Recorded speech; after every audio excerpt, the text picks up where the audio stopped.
Добрый день еще раз. Теперь уже официально добрый день. И спасибо большое, что вы Welcome again, now officially, and I'm very happy that you are here with us today.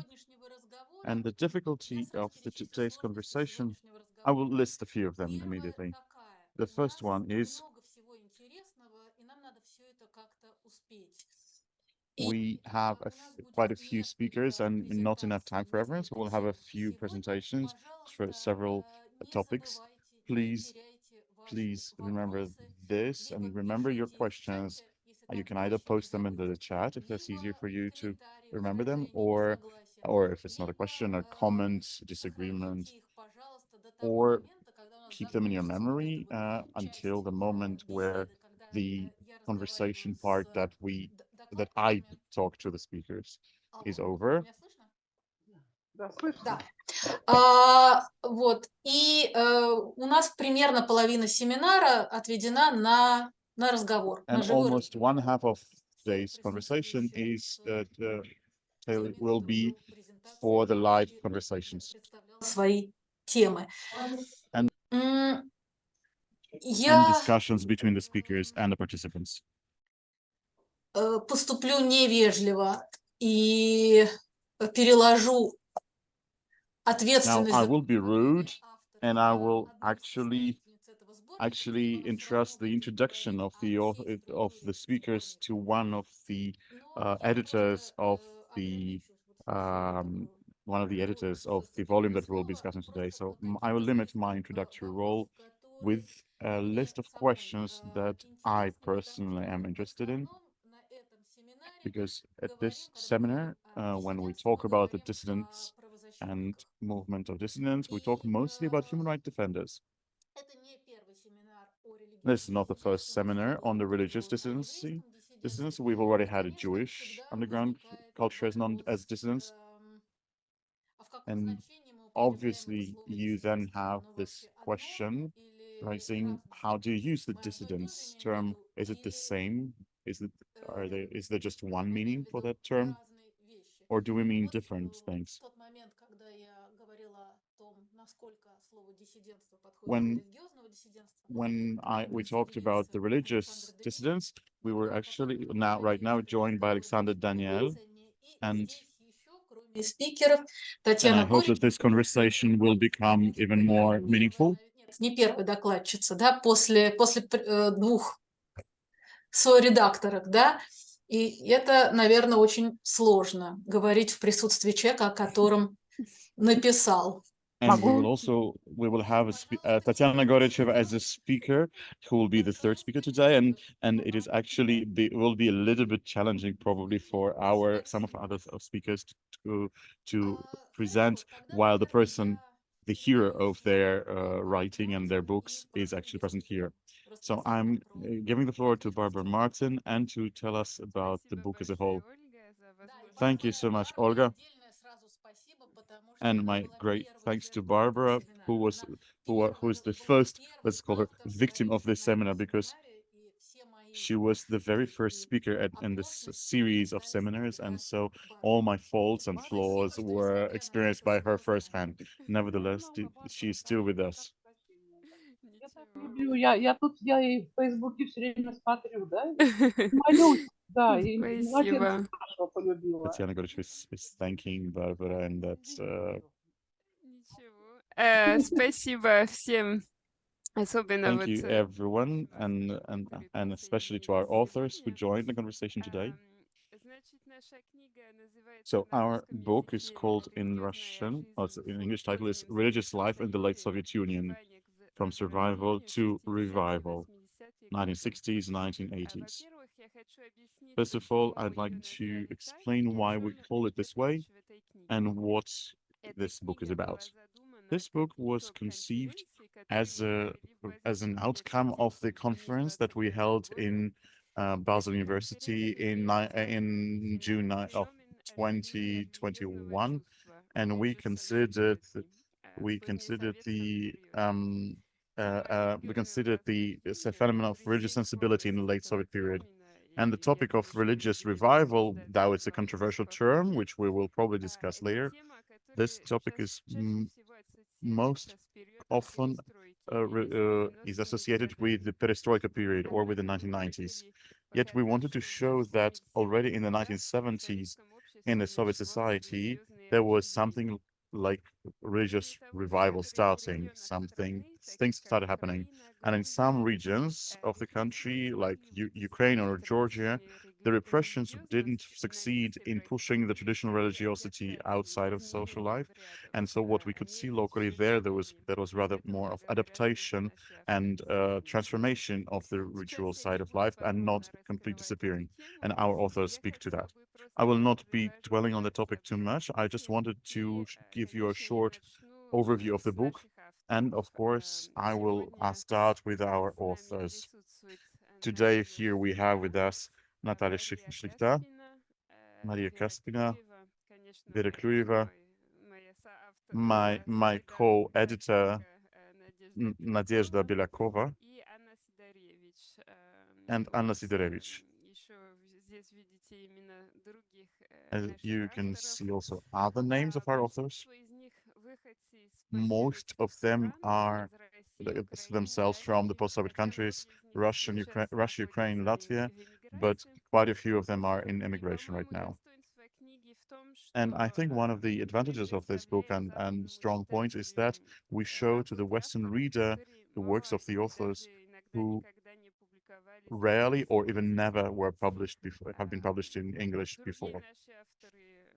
Other authors are from Poland, from the Netherlands, from Germany, and me, myself, I'm from Switzerland. We also wanted to represent in the book different regions of the Soviet Union. As you can see here, the regions listed. Of course, that is mostly the Russian Soviet Federative Socialist Republic, Moscow, Leningrad, and Ural region. Then we had the Ukrainian SSR, Kazakh SSR, Latvian SSR, and Moldovan SSR. And of course, we wanted to represent various religions, diverse picture in the book. Obviously, Orthodoxy is predominant in this book, and we are not an exception. It's the Russian and Ukrainian Orthodoxy, but we also were looking at the Orthodoxy in provinces such as in Ural and not only in large cities. Catholicism is present there in the chapter about the Kazakh Republic, Evangelical Christianity, Baptists and Pentecostals. That will be presented later on today by Nadezhda and Vera. We have Judaism is in Moldova that Maria will speak to. We have two chapters on Islam. One is about Islam in a Moscow Tatar community, and the other one is about the converts to Islam among the intelligentsia of Soviet Union. We have a chapter on Eastern religions, specifically on Hinduism in Latvia. And one chapter focuses on esoteric or New Age movement and on astrological Samizdat. For our conversation today, we have to ask also the questions, what is the connection between religion and dissidence? We will speak closer to that, but I need to say from the beginning that the theme of dissent is present in the book in various ways, in various chapters. We have chapters that speak to the interest in religion, in Christianity, Islam, esoterics, among the dissidents or near dissident groups in Moscow and Leningrad. У нас есть главы, которые затрагивают тему религиозного самиздата. We have chapters that speak about religious samizdat, about samizdat journals, astrological samizdat.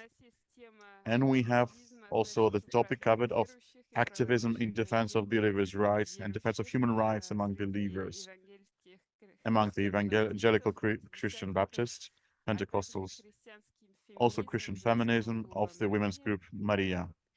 И, наконец, тема границ легальности и... Finally, the topic of the boundaries of legality and underground religious groups among evangelical Christian Baptists. Today, out of those three topics, we chose, out of all those topics, we chose three. Религиозного самиздата и The first тамиздат. would be the specificity of religious samizdat and tamizdat. I will talk about that with Anna Sidorevich. Вторая часть про специфику религиозного The second активизма. one would be the specificity of religious rights, activism, and participation of believers in human rights activism by Vera Klueva and Nadezhda Belyakova. Последняя часть будет о географии религиозного сопротивления. And the last one would be about the geography of religious resistance and revival by Natalia Shlikhta, and who will talk about Ukraine, and Maria Kaspina, who will talk about Moldova and Georgia. Сейчас я передаю слово Надежде. Now I will give the mic to Nadezhda, who will continue with today's conversation. Shall I leave the PowerPoint open? Yes, you can leave it this way. Открою твой слайд. Да. Окей. Ага, отлично. Дорогие друзья, коллеги. Dear friends, colleagues, thank you for coming here to listen to our presentation of this volume. I'm very grateful to the authors who were able to do this. We all were able to produce this volume. And it is because of Barbara's systematic persistence that this event was possible. It was really important to me to be part of the work on this tome because we know about the specificity of religious life in the Soviet Union. It was marginalized, it was on the outskirts, and it's usually on the outskirts of the main narrative of Soviet life. And yet, this religious movement is also not usually part of the story of dissident movements. So this work is an attempt to step away from the dominant narrative that often shape the lens of traditional historians. This was an important path. This was an important origin of this tome. We wanted to discuss what the different forms of religious dissent were and how this religious reality differed from everyday reality of Soviet citizens. What role protests played in all of this? How did believers in the Soviet Union find ways to survive in this public space where religion was automatically declined?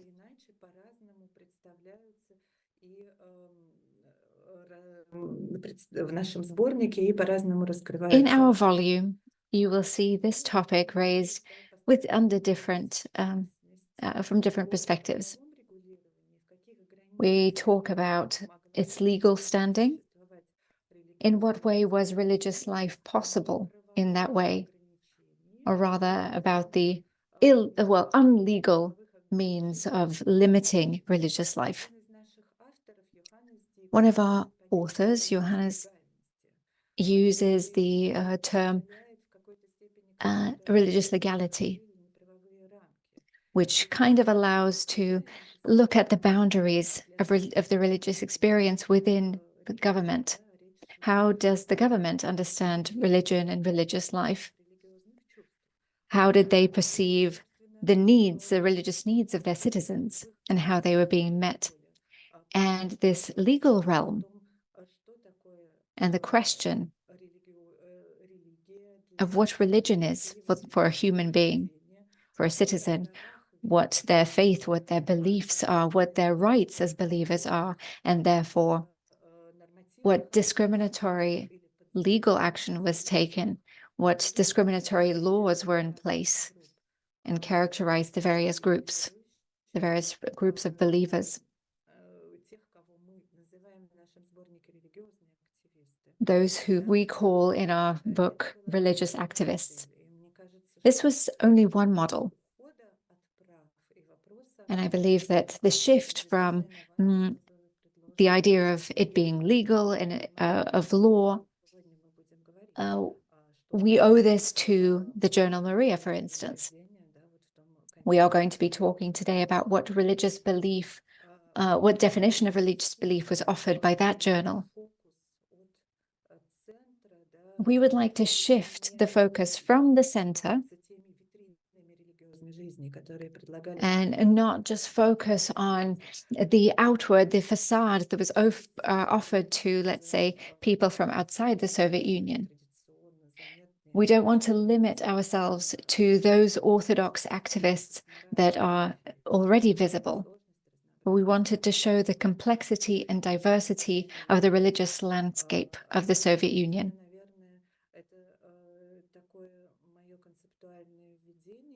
This is my conceptual introduction to this volume. And I believe this will allow us to reach the second section, which is the discussion. Thank you, Nadia.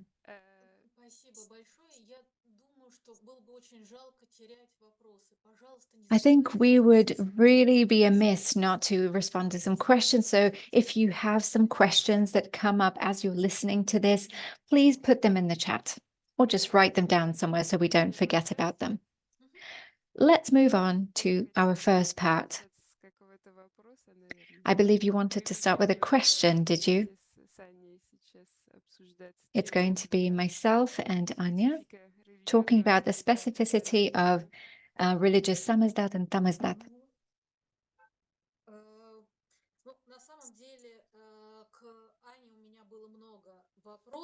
I did have a lot of questions to Anna. The first question comes from the name of the topic.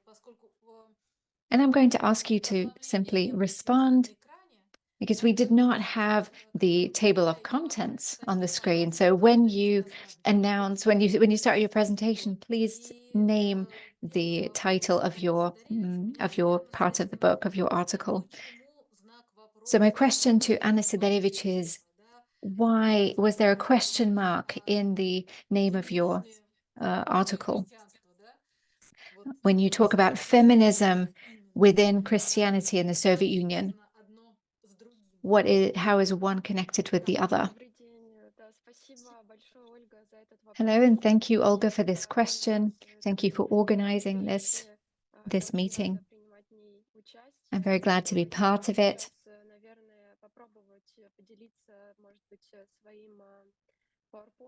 What I'd like to do now is share my presentation so you could see the photos, and they would be an illustration of my speech.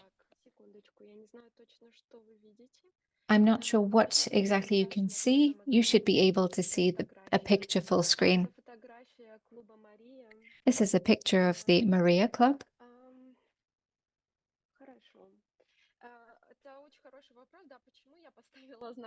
So a good question. Why did I put a question mark at the end of the name of that article, and what is its name?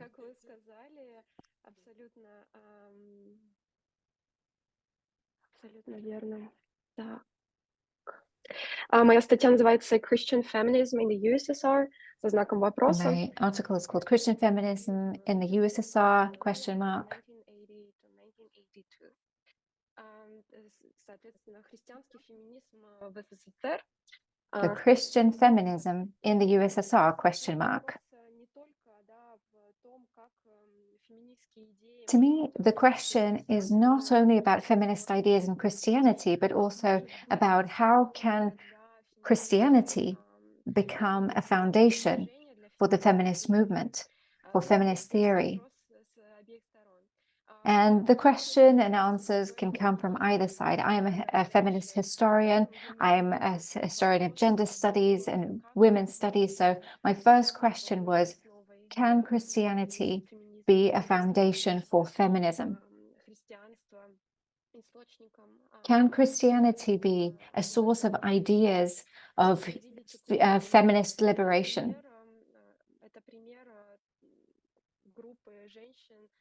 This club, the Mariia Club, is an example of a group of women who at the end of the 70s, beginning of the 80s in Leningrad,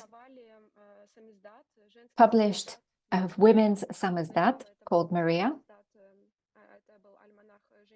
Originally, it was an almanac, The Women of Russia.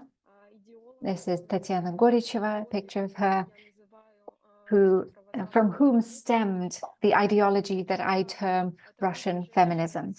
At first, this was a group of women in Leningrad who founded the almanac Woman and Russia.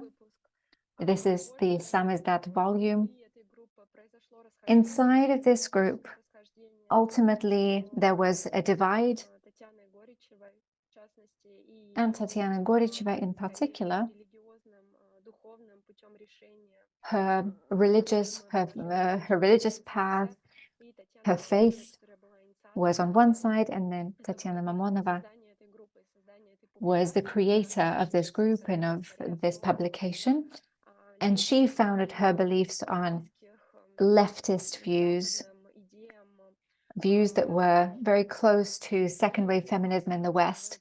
As a result of this rift, there was a discussion club that stemmed from it, a discussion club on Russian feminism.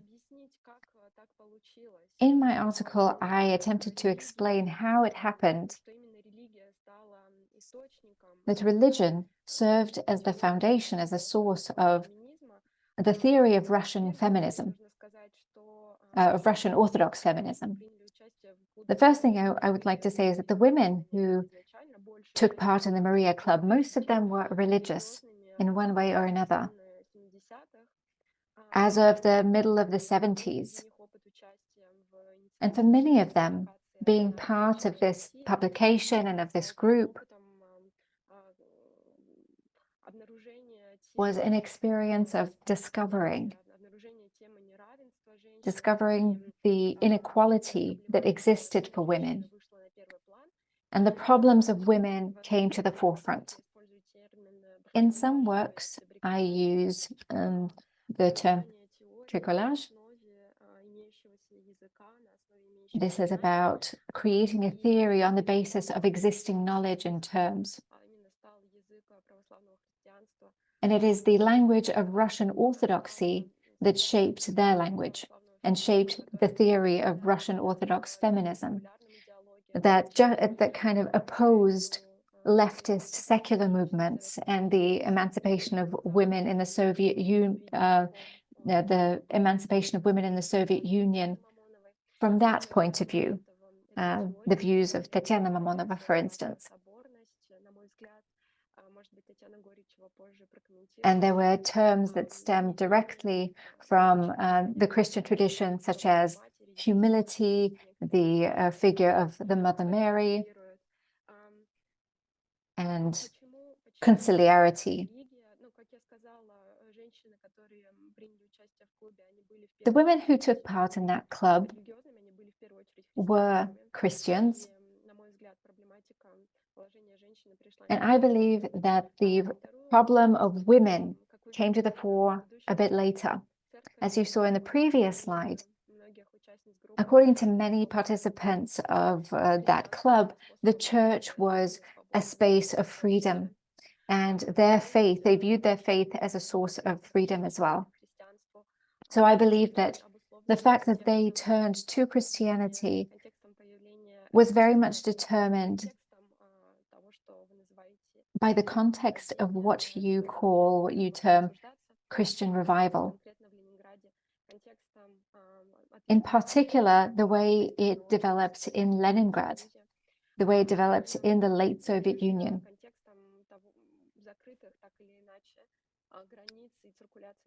And of course, the topic of closed borders on the international level, when second-wave feminism was present in the West, and only partly did the information cross the border. Unfortunately, I can't spend more than this talking about this because I think I've reached my 5-minute limit.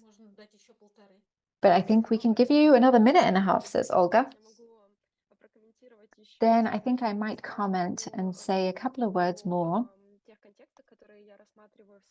about the context that I look at in my chapter. I believe it is really important to analyze the phenomenon of Russian Orthodox feminism, not only in its domestic context, not only in the context of Leningrad and the religious revival there, but also in the international context. And this is precisely what I am writing about. It so happened that these women were persecuted both in the Soviet Union, they were exiled from the USSR, and Russian Orthodox feminism entered the international stage. It was not understood there, and the solidarity that Western feminists gave them had its limits. This support was limited because the secular feminists were not willing to support the religious component of their movement. These are pretty much the main things that I look at in my chapter. But I would also be happy to answer your questions in case something was not clear. Спасибо большое. Действительно, мне ужасно жалко, что Thank мы... you very much. It's very sad that we may lose some of the questions, so please remember, keep track of your questions or even post them to the chat. Наверное, сейчас Барбара, да? And now I think it's Barbara's turn, right? Да? Как мы сделаем? Ну, то есть, Или мы задаем вопросы каждый раз? Shall we ask questions each time, or shall we? Если мы будем задать вопросы каждому докладчику, мы рискуем If we следующего go with докладчика. questions, я имею в виду, if we что go with я questions часто to every presenter, we will. Да-да, да, вот, конечно. Ну, я буду Then we risk the following business. Okay, I'm now the presenter in the first block. I will be rather quick, so if you have a concrete question to me, or general questions, or do you want me to just present? Ну, и у тебя самый главный вопрос такой, что у тебя такая тема, The biggest question to you is that вообще your говоря, topic не на is слуху. Вот про not very Startsy, да, commonly это known. вообще, ну, Startsy такой редкий ракурс. Startsy are a very rare angle. собственно, не про старт. Well, my chapter is not about a Startsy. And underground seminars Startsy Polis of young Russian Orthodox converts in the 1970s, 1980s. Да, еще очень интересно мне было про пространство для дискуссии. Ты говоришь, что был такой вот в этих сообществах, в этих комьюнити, да, появлялось такое пространство. You mentioned that in those communities there was a space for discussions. Well, I was preparing more to talk about Samizdat because that was the topic of our blog. The article itself consists of 3 parts. The article called Startsy, Samizdat and Underground Seminars, the parallel Polis of young Russian Orthodox converts in the 1970s, 1980s. I'm showing how the Russian young intelligentsia believers, how they created their circles, how they made this their alternative channels of access to religious literature. Куда ездили молодые верующие в паломничество, и Those are the там monasteries where young believers went on pilgrimage and looked for spaces that were outside the Soviet society. это религиозные философские семинары, молитвенные группы, которые тоже And the third давали were prayer groups and religious philosophy seminars that gave some parallel space to discuss religious life, поскольку which was important for the growing into the church reality of the young believers, because the church itself could not provide that space due to the existing limitations. So if you give me a few more minutes, I wanted to say a few words about the religious Samizdat. обсуждать, конечно. And then we can discuss it. Let me share my screen once again. So the specificity of the religious Samizdat and tamizdat is in the fact that the young believers, especially in the and young believers, especially from intelligentsia, needed religious literature, which was hard to find in Soviet Union.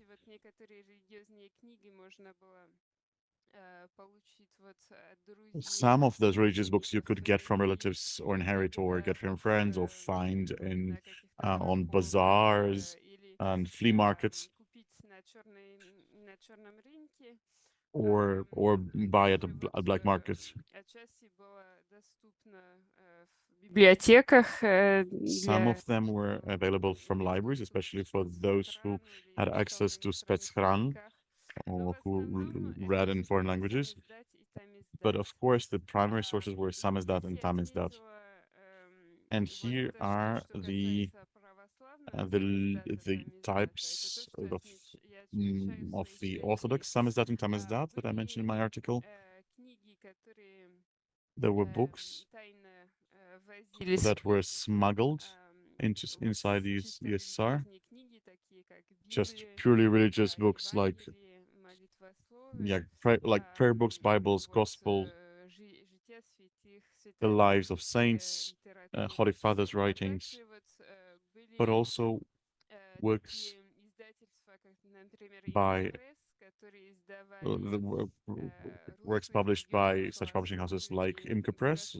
Those were writings of Russian religious philosophers or emigre theologians, and that was smuggled into the USSR. Of course, there was religious tamizdat, meaning that these were Soviet authors published outside of Russia. For example, Father Alexander Min, Father Sergei Zholutkov, Father Dmitry Dudko, as well as the emigre journals such as Vesnik, RSHD, that were also focused on religious topics. Of course, we then have religious samizdat, for example, like open letters of religious dissidents. That could be sermons of known priests that were written down and spread around. Those were also works of church history, for example, Lev Regelson or Anatol Krasnov-Levitsyn, and there were samizdat periodicals. We mentioned Mariia, but there was also other periodicals available, existing. And here I will probably interrupt myself not to take the mic for too long, but we can discuss it in more details if you have more specific questions. Спасибо большое. Thank you so much. Ну, тогда, наверное, Then двигаемся дальше we continue, и говорим, вот это тоже очень такой интересный and it's a very разговор, потому что, да, important значит, twist in today's специфика plot, религиозного because самоздата we и just talked тамоздата. about the Вообще говоря, religious я хотела samizdat and тоже tamizdat, как бы тоже это, and ну, какой-то общий разговор был бы нам очень полезен. I think we would benefit from having a more general conversation, but right now we will go into the specifics of the religious activism and participation in human rights movement. And here I'm interested in all of these, for example, starting with the meaning of the word activism and participation in human rights movement, because if I can understand it correctly, we used to have it divided, like Western journalists use distinction between Democrats and Zionists, or different branches are not to be combined. Those who speak about rights and those who speak about concrete right of repatriation. So this activism, the open letters, demonstrations, and whatever else can be there, it's an interesting topic, and the specificity of religious activism is our topic for today. Please, in this block we will talk, we'll have two articles by Vera Klueva or Nadezhda Belyakova. Vera says, I have no preference. Пожалуйста, не забывайте называть вашу статью.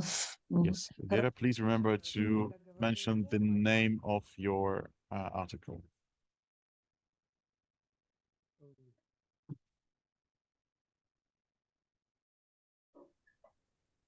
Вера, почему-то мы не слушаем вас. Vera, we can't hear you. Now we can. So let me start again. My article is called The Activism of Soviet Pentecostals in the 60s and to 80s. And in general, I'm very grateful to the editors of the volume that they gave me the opportunity to structure my views and understanding on the activities of the Pentecostals in that period. So what I write in my article is that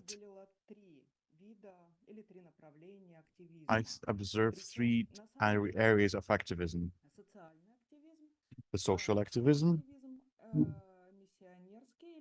missionary activism or evangelization, and civic political activism. And the political activism is connected very closely to the human rights defense. So if we look at the social activism, it first and foremost involved helping the members of your church or helping the prisoners of conscience. Those who were quite numerous in the 50s and 60s, those who became prisoners of conscience because of their religious convictions and their faith. Evangelization and missionary activities was witnessing about God, and that could be both witnessing to believers and to non-believers or non-evangelicals, but both that also included, because Pentecostals also led this missionary activities among other evangelical communities, especially among Baptists. And so we know that some communities, large communities that still exist today, that such communities emerged after that missionary activity of Pentecostals among the Baptists. For example, Ivan Fedotov-led community in Malia. It's a large Pentecostal figure who was a known prisoner of conscience later on, and that the third dimension was the political human rights defense activism. And I think today I came up also with a definition of civic activism in a way. So that human rights defense is the only type of activism where Pentecostals were not just claiming the space in the public space, but they actually joined forces with other dissidents. For example, they established contact with human rights defenders, with dissidents. They shared information on themselves with foreign journalists, defended their rights, and they also had the movement on religious migration, which came about in the 1960s and then was even stronger in the 1970s and 80s. Moreover, when we're talking about the human rights activism, especially in connection to immigration, the Soviet Pentecostals, they actually are mentioned in the Chronicle of the Current Events. In 1974, that was the first instance of mentioning of Pentecostals connected to their attempt to get exit visas from the Soviet Union. And so I think these are the main types of activism for Pentecostals. And I would like to also add about Samizdat, something that Barbara just referred to, and Anna. In the same way, Pentecostals did have Samizdat, but it was not as developed as the Baptists or Adventists had it. Pentecostals didn't have their own publishing house. Those were rather small groups that focused on Samizdat, but of course that was religious Samizdat. Even though there was a bulletin called Facts and Not Just Facts, and that bulletin was the source of information for the Chronicle. I'm trying to talk fast, but probably I enjoy more answering the questions to fill the time that was allocated to me. But to conclude, I would say that you can say that some Pentecostals were just involved in social activism, some in human rights defense. It was all intertwined. So it's hard to separate who did what exactly.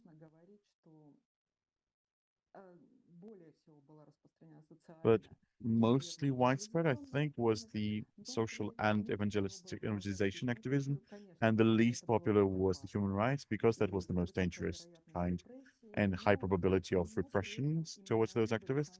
But those activists were actually the most consequential in their activism, and I would assume I would call them the believers who made Pentecostals visible and noticeable in the space of dissidence and dissent and the public space.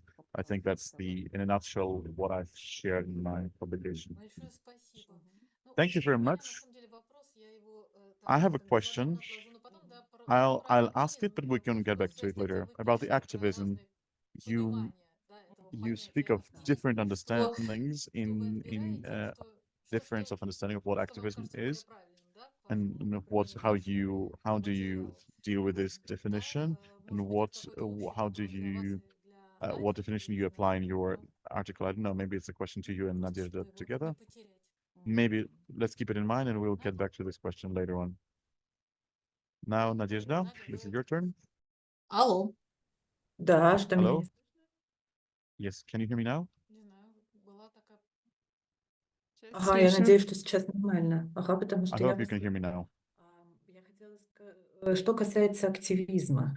As for Интересно, activism, когда я беру interestingly, интервью when у I наших take interviews современников, тех, кто был from активен в разных религиозных people who were active in various religious groups during the Soviet Union, many of them feel doubt when they hear the word activist. They're not ready to apply this word to themselves. What do we mean when we talk about activism? We talk about evangelist activists.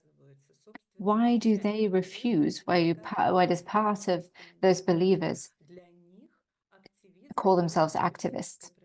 Because for them, activism is political participation. It is participation in presentations, demonstrations in the public political sphere. Activism is connected to politics, and an important strategy of believers in the Soviet Union was an attempt to depoliticize religion. Especially in the late Soviet Union,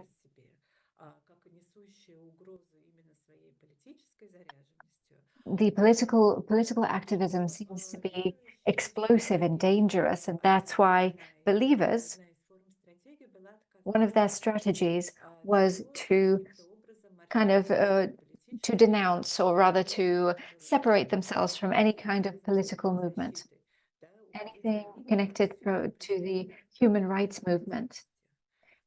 It's almost like faith and religion exists outside of this field. On the other hand, there was a movement to protect the rights of believers.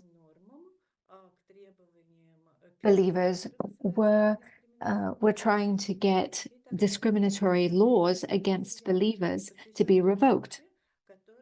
And my article is dedicated to the groups that during the Khrushchev religious campaign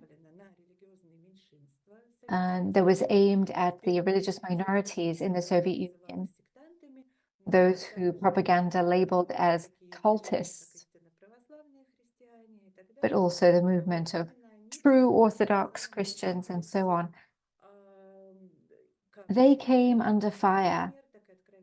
They were discriminated against, they were repressed, they were jailed, children were taken away from those families, and a negative image of such people was projected. And this whole complex is very well documented.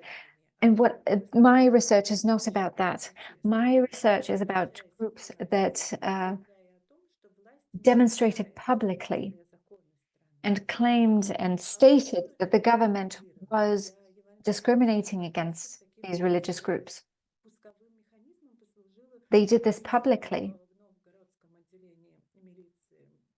In the Novgorod police department, the Baptist Khmara was killed, and this gave rise to a demonstration. There were letters of dissent, letters of protest. Of course, we might argue about how effective petitions are, but they were petitions that discussed the legal standing of repressive measures that ultimately caused the higher court, the Supreme Court in the Soviet Union, to reassess the legislation that was in place, the legislation that discriminated against Baptist Christians.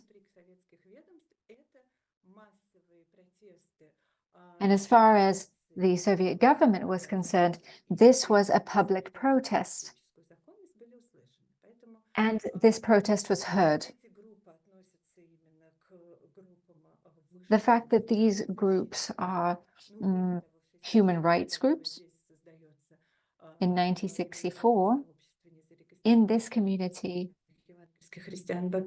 the evangelical Christians form an organization that claims that it defends rights. This group states that it will promote the rights of believers, those who have suffered, who were persecuted for their faith. And this is the organization that we will know as the Council of the Relatives of Prisoners, of the evangelical Christians, Baptists. They had extensive Samizdat that is represented not only in the Soviet Union, but also in international Samizdat. These are the most long-standing publications that were available in various parts of the world. And they collected testimonies of repression against these believers. The question that interested me the most, something that I wanted to touch upon in my presentation, is the fact of how they represented and how they presented their protest in the Soviet Union, in the Soviet space.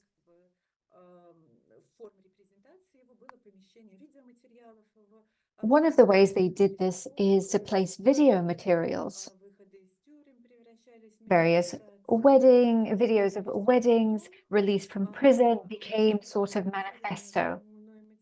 And yet, the material that I analyzed is marked by gender. Men are presented as martyrs, as the heroes of faith, and they are presented in this context. Then women, on the other hand, in one of the poems that I read from that community, the women are the bees of Christ. They are collecting this pollen and collecting the honey and bringing it to the honeycomb, little by little. This representation of women drew my attention because evangelical Christians, well, women comprise the majority of evangelical Christians and Baptists in the Soviet Union.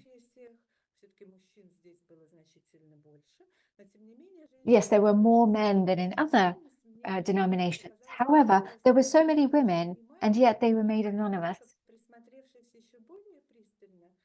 By the same token, the more closely I looked at it, the more I saw that it was women who allowed men's activism to be seen, to be made visible to the public.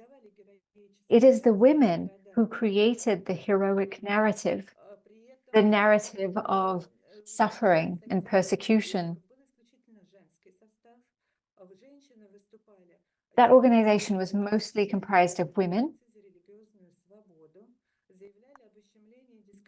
They reported different human rights violations, the violations of the rights and freedoms of believers.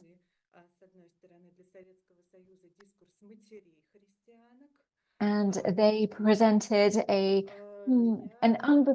before unknown discourse of the mothers of prisoners and of believers.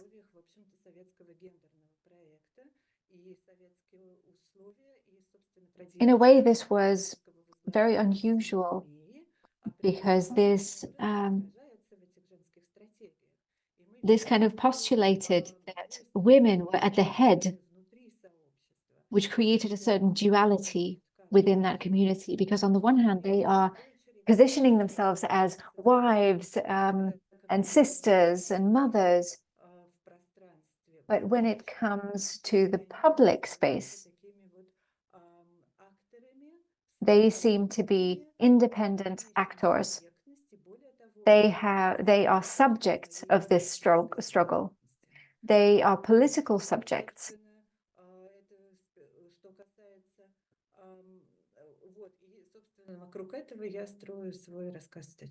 And this is what I look at in my article.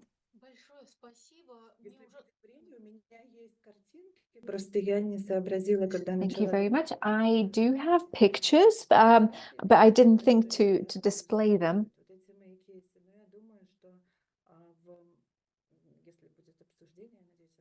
But if there's going to be a discussion, I think I'm going to be able to visualize some of these narratives. I am very sorry not to be able to give space for questions now. However, we are going to move forward.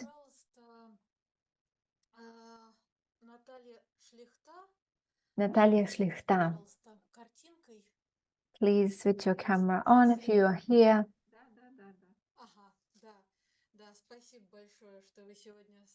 Thank you so much for being with us today.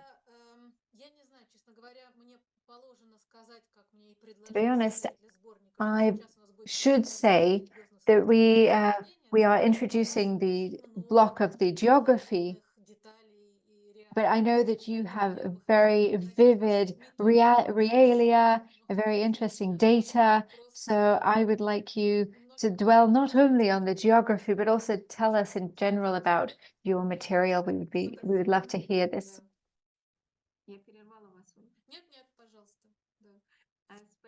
Thank you very much to Olga and Barbara. Thank you for your invitation to be published in this volume and to take part in this presentation. It's very interesting for me to be here, to listen to you, to have my say as well.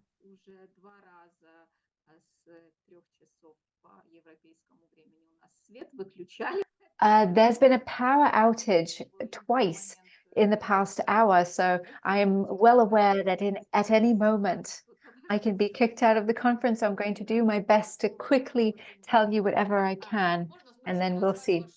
Could you please name your article, please? My article is called Change of Ritual Practice Under Communism, the Case of the Russian Orthodox Church in Soviet Ukraine in the late 1950s to early 1970s. So in other words, my article deals with the situation in the Soviet Exarchate of the Russian Orthodox Church in the midst of the anti-religious campaigns of the early Brezhnev period. And I do not directly look at the issue of religious dissent in my article or religious activism, just as Nadezhda mentioned now. She spoke of the legal boundaries when believers and church officials started to feel they are crossing a boundary, what James Scott, the American researcher, calls boundaries of permissible dissent.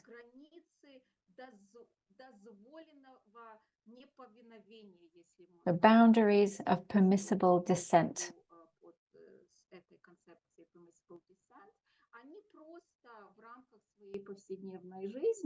So in their day-to-day lives, they live out their lives. They are living out the concept of survival.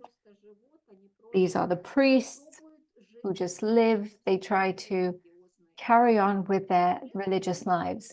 The problem is that their everyday religious life does not fit into everyday Soviet life. As a result, whether they want it, whether they like it or not, they keep crossing this boundary.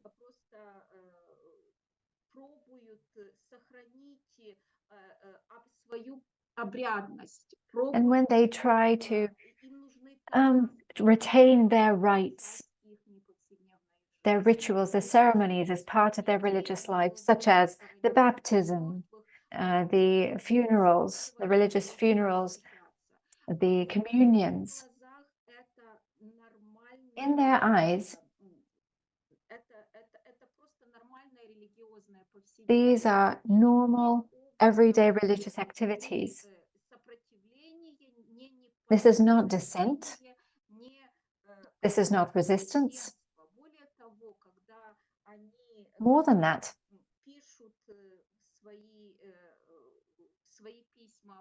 when they write their letters to the government,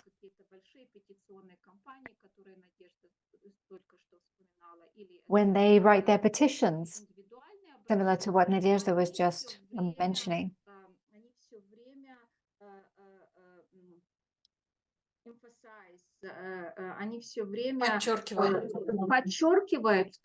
they keep emphasizing that they are within the boundaries of the official church, and they keep opposing themselves to cultists, all these evangelical Christians and other terrible people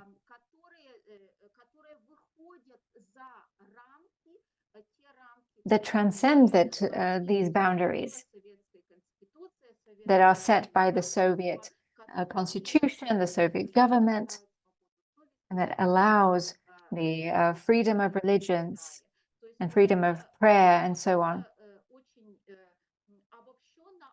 So in general, this is what my article is about. This is what my article is about, and I resonate a lot with what Nadezhda said, is for the believers to speak for themselves. This is what I've been trying to do in my research, because from one hand, sources,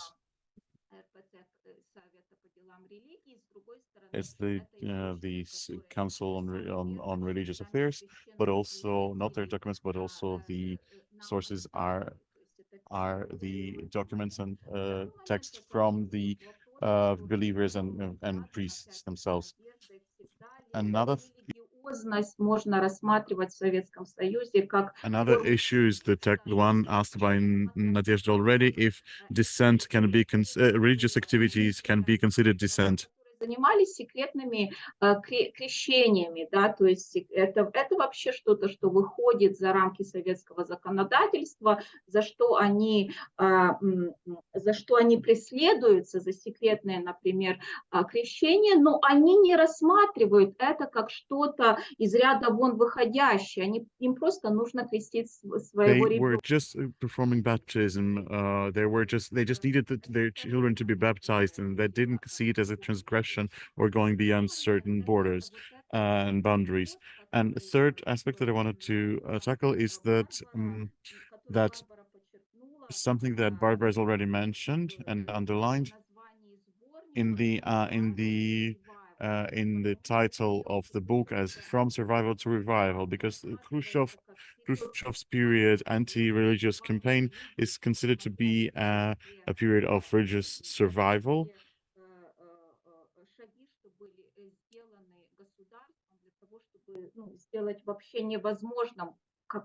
Despite all the measures taken by the state to prohibit normal religious activities, it was a matter of survival still. For example, in Ukrainian Soviet Republic, during Khrushchev's campaign, more than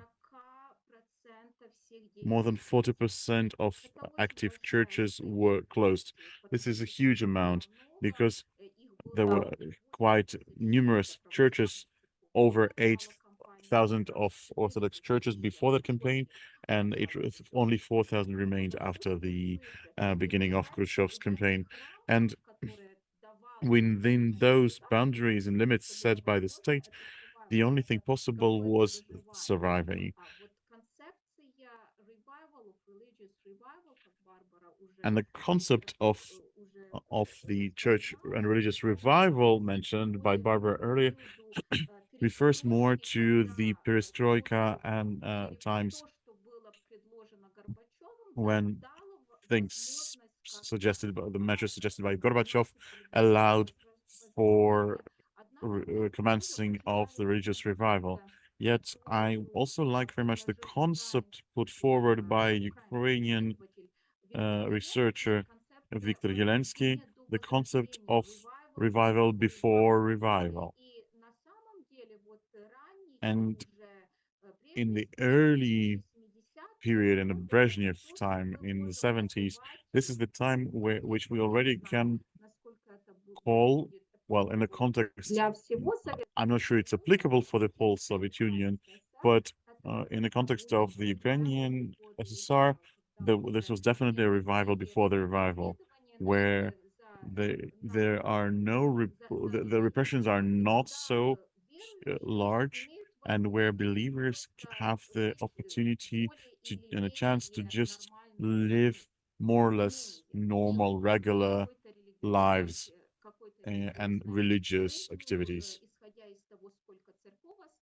based on how many churches are open, how many priests are registered, and how from a certain village you would need to go to the next town or bigger city to attend a liturgy, and so on. So on a conceptual level, this is what I wanted to mention. And for the last half a minute, just one more point. The Ukrainian exarchate of the Russian Orthodox Church in the literature and in historiography is regarded as a stronghold of Orthodoxy in the Soviet Union, because it had the majority of the active churches, majority of the registered priests were in Ukraine. And this is a paradox to a certain extent, because most of the registered churches and registered priests and active churches were in the regions that were in the west of Ukraine. So the regions that before the Second World War were actually Greek Catholic. And that's the largest paradox, that influences the specificity of the Ukrainian exarchate as something that the Ukrainian American researcher Bogdan, sorry, I didn't have the name, was called it as патриархата, и она становится все более и более. He spoke of the specificity because that was a very specific part of the Moscow Patriarchate, and it became even more specific and special in the after-war period. Я пробовала быть очень краткой. Спасибо за внимание. Спасибо I tried to be большое. very short. Thank you so much. Maybe it's rude,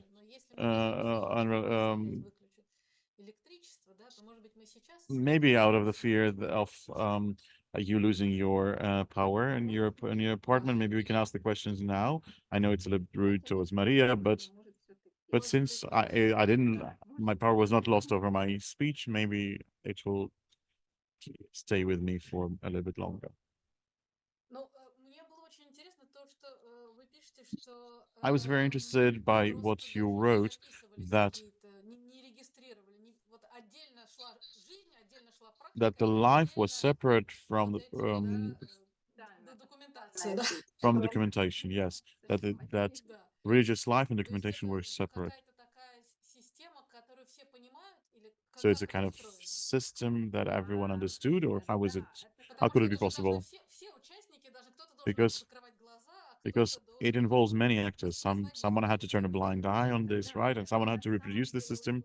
Yes, it's a very interesting system because a priest since 1961, based on the decrees of the Bishops' Council, and due to the legal все обряды. Он должен, вот это называется обряд, не таинство, то есть он должен регистрировать все обряды. У него есть специальная квитанционная книга, он там все записывает, кто, priests were required to register all the rituals, all the sacraments, had to register the baptism, who is the baptized, who are the parents, who are the godparents, and based on that registry, he actually gets his salary. And that was a very serious matter. In reality, the practice that worked 100% well in the west of Ukraine, and maybe on a smaller scale, but was also represented in other regions of Ukraine, was the practice when in that registry they didn't put everything because they forgot to put something or made an entry which were fake. For example, didn't put the parents of the children, but some fake names, some unknown people's names.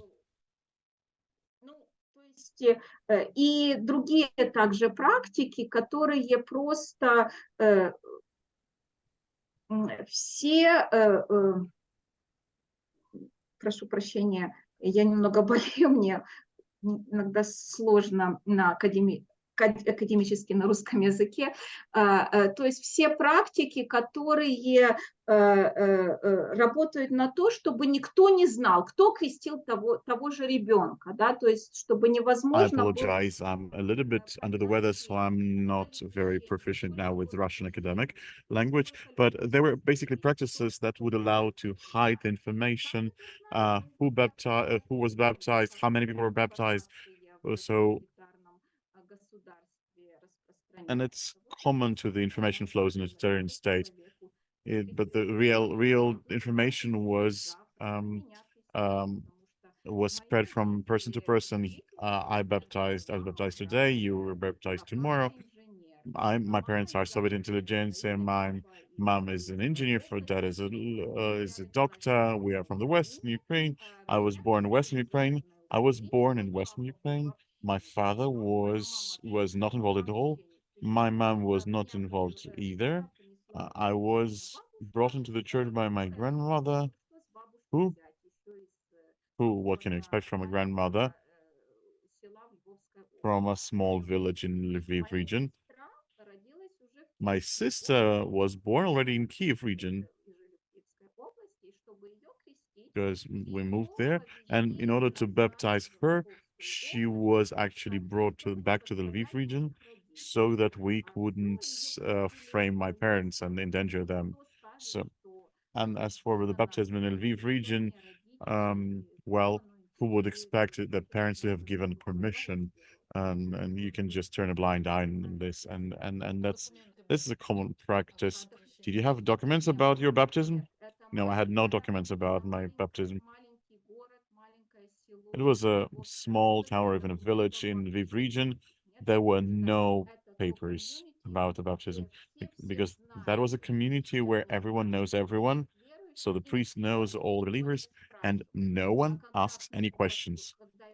And when he is being summoned by the state officer for regions and says, whom you baptize someone, and the priest says, no, you see my registry, I didn't baptize anyone.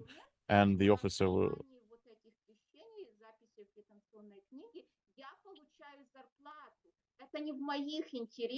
And the argument of a priest was also very strong because he said, based on the registry, I actually get the salary. So it's not in my interests to reduce the number of baptism because that influenced my salaries. And that was a very strong argument, and it worked. So basically, what we see is that the society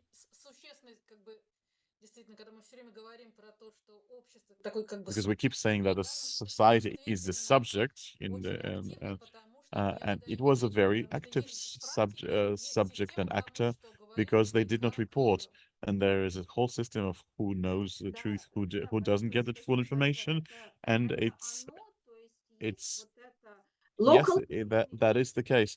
There's a local community where everyone knows everyone,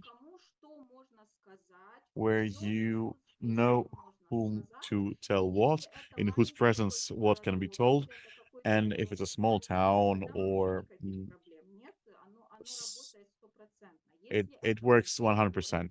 If it's a larger city, if it's a industrial center, for example, in the east of Ukraine or in central Ukraine, there it worked differently. There,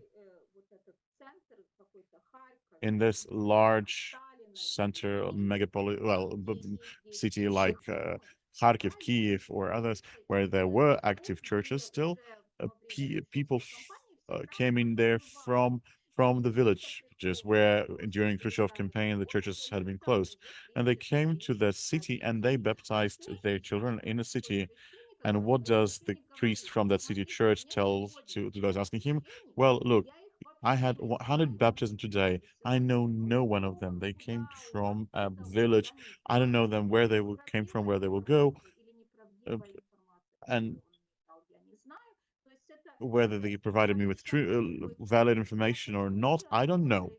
So it's a different context, but it also contributed to the situation that no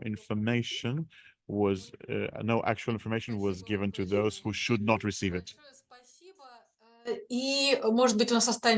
Thank you very much. We might have enough time for a few more questions.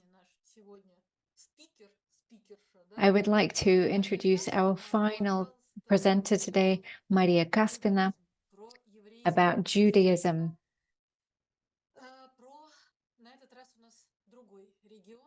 And this is a different region. We're going to be talking about Moldavia. Can we talk about regions here?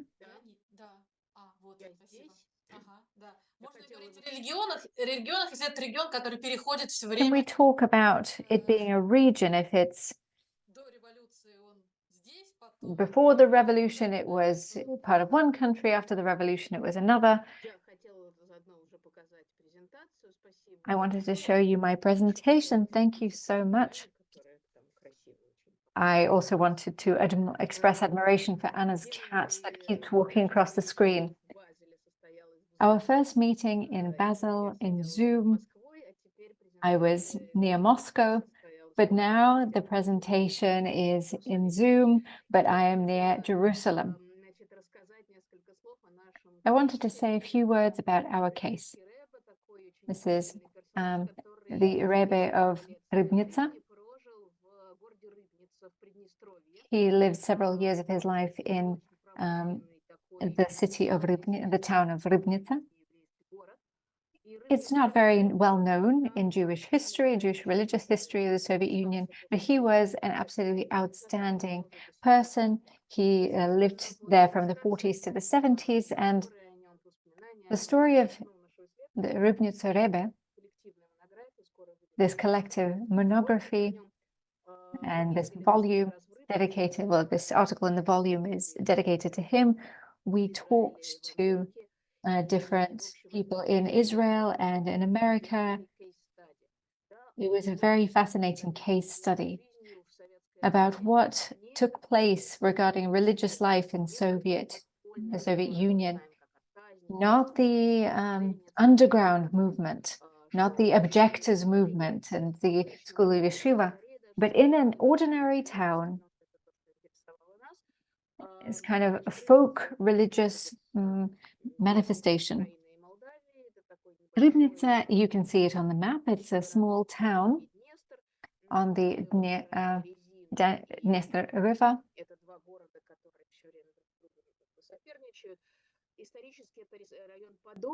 Historically, it's the region of Podolia, as opposed to Bessarabia.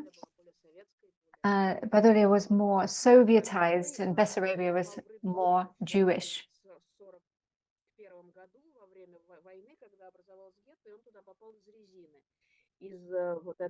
When the ghetto formed there, he ended up there from the town of Rezina.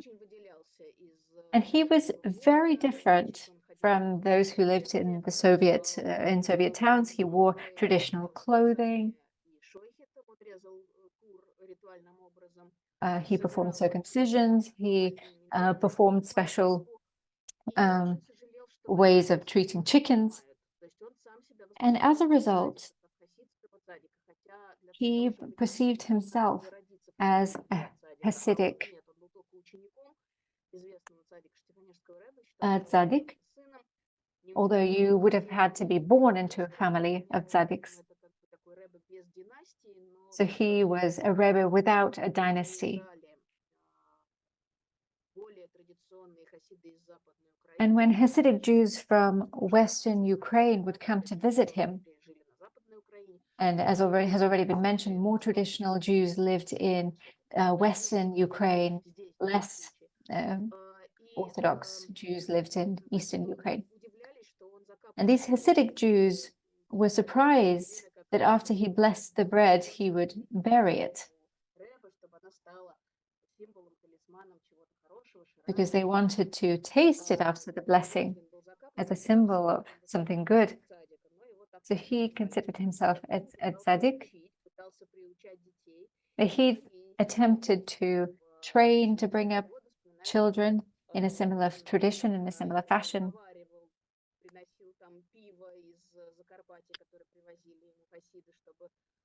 There were Hasidic Jews that brought him gifts, brought him beer. He wanted them to sit with them. He would pray. He was considered a kind of sorcerer, an outstanding person, almost like a kind of Jewish god. He performed the mikvah, the ritual washing. He went to the Dniester, and he dipped in the river, even when it was very cold, to perform the ritual of cleanliness. The people of Ribnica quickly caught on to what was going on, and they would come and have a look. They would come and watch. And children would go and watch him, and every time somebody would see him, he had to go and do the ritual again. So he was a kind of a snow swimmer to the people, an ice swimmer to the people around him, a sort of clairvoyant. And his main miracles was saving people from the Ribnica ghetto. And his portrait became a part of the identity of Jews around the world.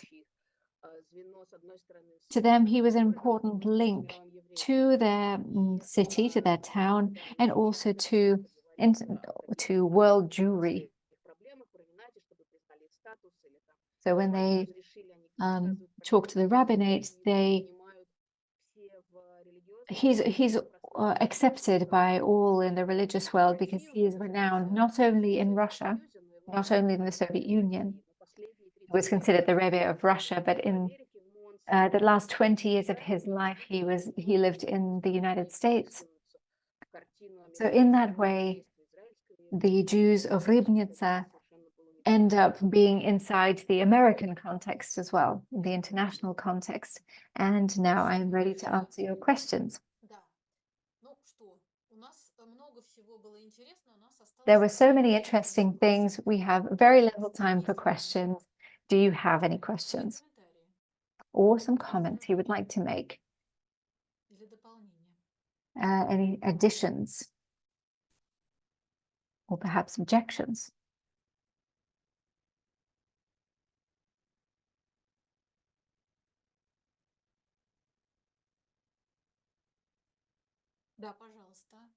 Yes, please.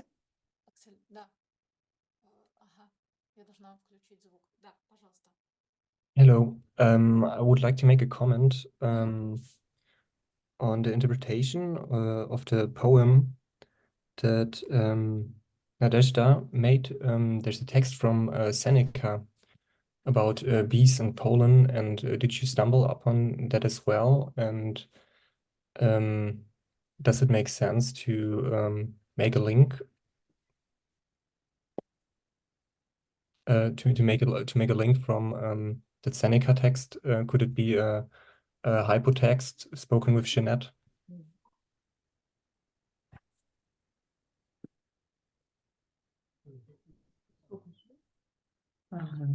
I think Оля, для невладеющих А вот в канале, вот там, где глобус, там можно выбрать язык. So you Sure. can choose the language that you want to listen to. could you repeat about Seneca? It's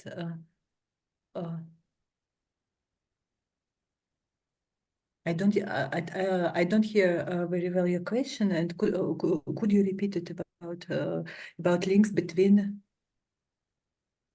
I do know a text from Seneca who makes the same motive, who uses the same motive, bees collecting pollen for science.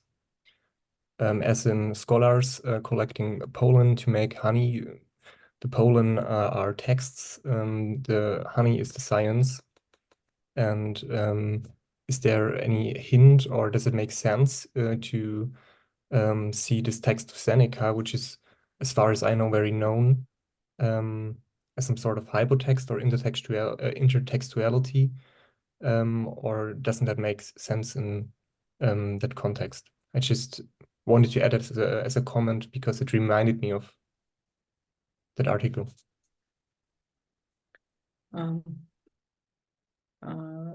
Maybe, but it is maybe it's a very specific context of circumstances in the Soviet Union, but in our way, I think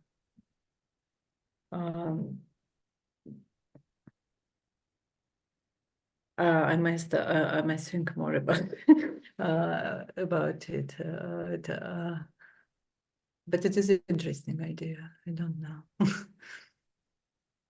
If you want to, I can send you the text. It's very good if we were still in contact to this question. Thank you. Вопрос из чата. A question from the chat from Maria Kaspina.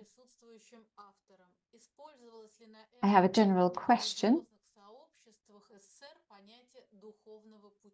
Was the concept of religious path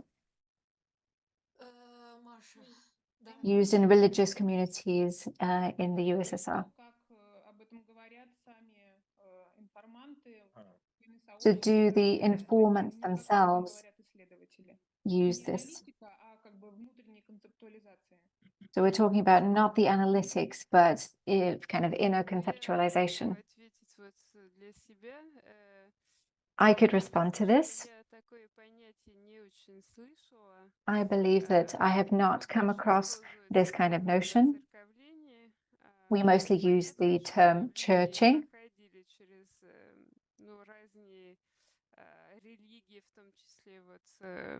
People did go through various religions, such as Tatiana Goricheva, who's here with us today. She was interested in yoga. Then she came to Christianity, and this is a very common path for people to follow. I don't remember, however, that the term religious path has occurred, but I may be wrong.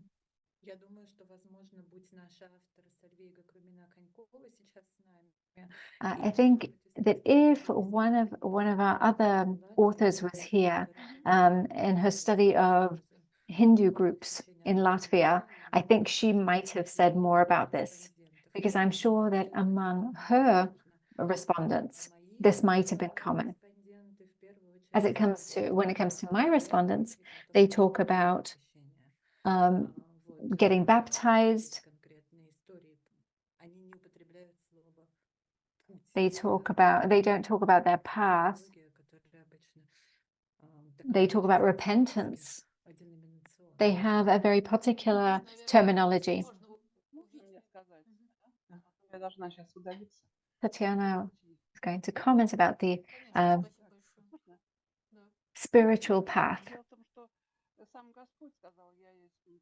The Lord said, I am the way, the truth, and the life. So it is a central idea in asceticism. And those of us who came from the study of yoga also associate ourselves with this. So I think this is a very common term, and it was meant in this kind of narrow gate, the narrow path, follow the narrow path. It's a very important notion. Among today's presentations, we did hear the idea that people serve the Lord in a very natural way, following their narrow path. And that's why they cannot be broken. And like the Lord said, that you are going to be like sheep among the wolves, but do not fear, for I have overcome the world. It is a kind of paradox. I listened to pretty much everything that you said, and I believe that the paradox leads to a kind of creative explosion. And that is why we can talk about a certain activity and a certain victory.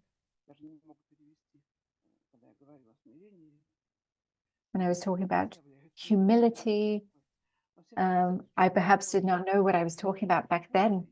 And yet there's this notion of the narrow path that should be taken.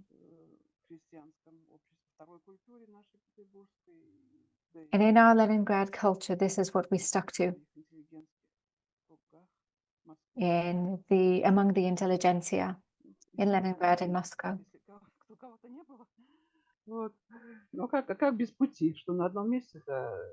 So what are we without our way, without our path?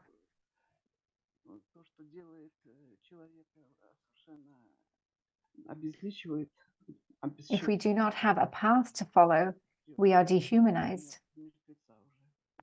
We are turned into a corpse, essentially. That's me. That's all for me. Thank you. Thank you. Thank you very much. Do we have more questions? As Natalia is still with us, I wanted to thank Natalia because the circumstances in which she herself, her family, and her country have been enduring for the last over 1 year and a half. She had the wish, the will, and the strength to continue working in scientific research and share with us the experience of her personal, but also her family. And I'm immensely grateful and my personal gratitude because I grew up reading Natalia's works, and everything I knew from about Ukrainian Orthodox I knew from Natalia's works. So, and now we can't see each other physically, face to face. I wanted to publicly express my gratitude and admiration to Natalia's bravery, but also the quality of research that she conducts in her work. And I hope that the generations of your students will learn that from you. I don't know how many you've brought up in the Kyiv-Mohyla Academy. Thank you so much. Thank you. Thank you for saying those words. And now the floor goes to Alexander Daniel. I had one concrete comment and one very concrete question. I have my the very important topic for me are the sources. So my comment is that it's known to many researchers, but not all probably, that there's a great archive of religious samizdat that is gathered in Seriate in Italy, in the Association Russia Christiana. So I just wanted to remind everyone's attention, to draw everyone's attention to this archive. It's not extremely well known, so I wanted to. I hope to have a seminar on that archive, says Olga. Yes, that would be wonderful. Continues Mr. Daniel. Да, значит, да, ну и, ой, я And сначала... then we would like to have finances to write about that. And I wanted to thank the organizer of the seminar because it was very interesting, and the book is important for all of us. I already downloaded it now while we had this conversation. The question I have is the following. I have a rather vague recollection of the fate of the archive on a different archive of our a different archive on our topic, Kessler Institute. Where is that archive now, and is it possible to access it? I think it must be somewhere in the US. One of the American. I want to say that we have the archivist of that archive today with us. Maybe she can say a few words. And how can one access it? Is it publicly accessible? Because I had the privilege to work a little bit in the archives of Kessler Institute, and it's an indispensable collection of our sources and documents. Larissa, do you want to say a few words?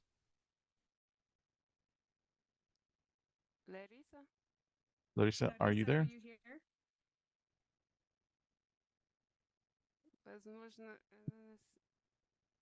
Maybe Larissa can't hear us.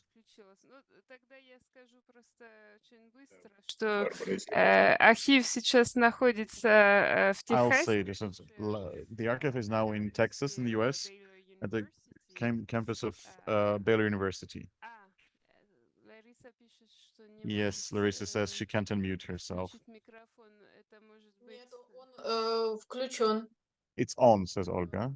Я вижу, что он включен, да, что мы можем слышать вас. I cannot. Oh, I cannot. We hear you. Oh, great. Окей, добрый день. Да, архив находится в Baylor. Hello. Yes, the archive is Baylor University, Waco, Texas. You can. It's publicly available. We grant full access to all the documents. We just ask to warn us of your arrival. Give us heads up because it's far away. And for international researchers, we offer, we invite you to spend 2 weeks. We can help you with accommodation. So we can help you to find housing for this time. But those apartments are very popular, so we need your warning long before. This Kessler Institute in Oxford is still offering scholarships, and there will be enough for your travel and accommodation. Apply to Kessler Institute. They meet 3 times a year, and they consider the applications 3 times a year. I think the next deadline is the 1st of January. But I'm not 100% sure. So anyone who wishes and is able to come to visit us, we will get full access. Thank you very much for this information. could you talk about the digital archive as Yes, I was. Yes, there are. We don't require any. Ой, ну ладно, по-русски буду говорить. Мы не требуем никаких credentials для того, чтобы. We don't require any credentials to get the access to our digitalized materials on our website, BaylorUniversity.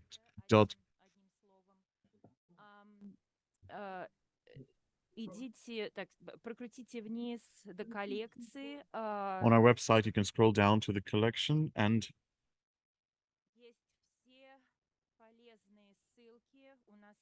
there you'll get all the useful links. We have 7 finding aids, то есть описание коллекций. И One search позволит вам посмотреть всю нашу библиотеку, то есть у нас все книги уже в каталоге. И цифровой архив. There are already 76 elements in the collection, and so there's a digital archive, and we're adding videos, and we started digitalizing the audio. It's a long process because no one is able to search through it without the metadata. So we need, please be patient, please bear with us. We're working on this.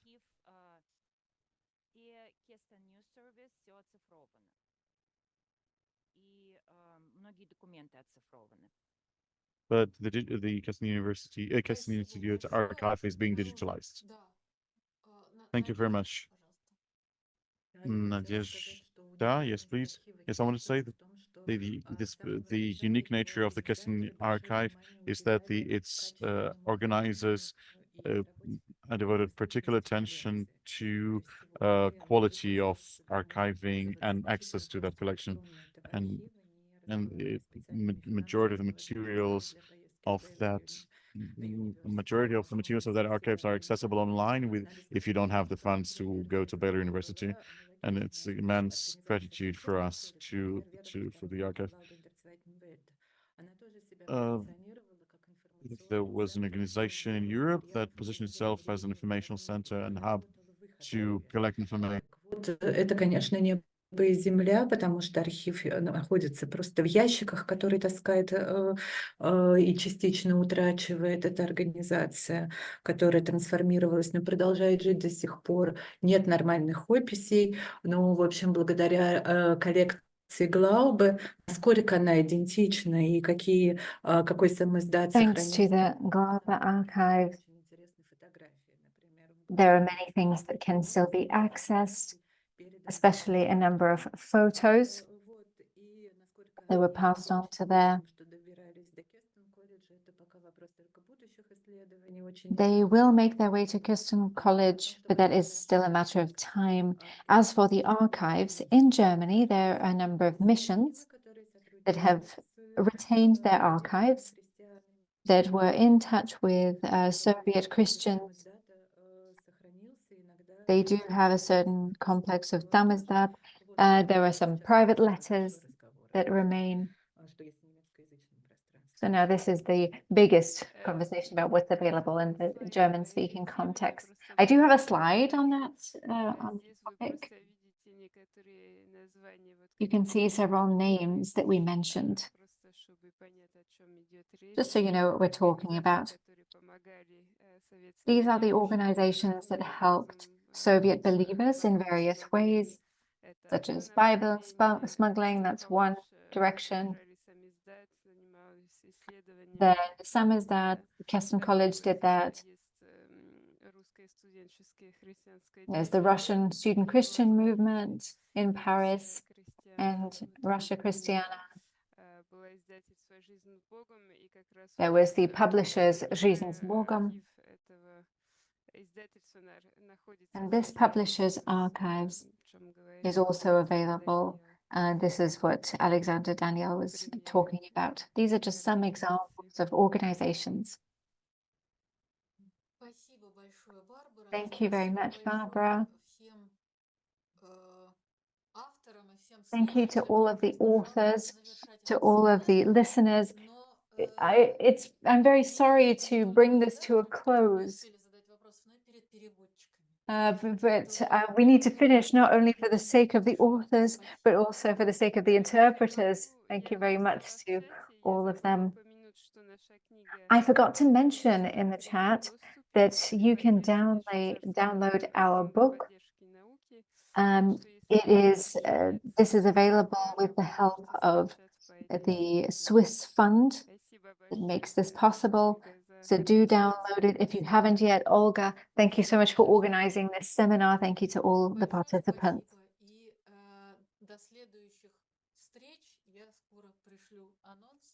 We hope to see you very soon. I'm going to send you an announcement soon. So please make sure that the 12th of January you have reserved for our meeting. Thank you very much and goodbye.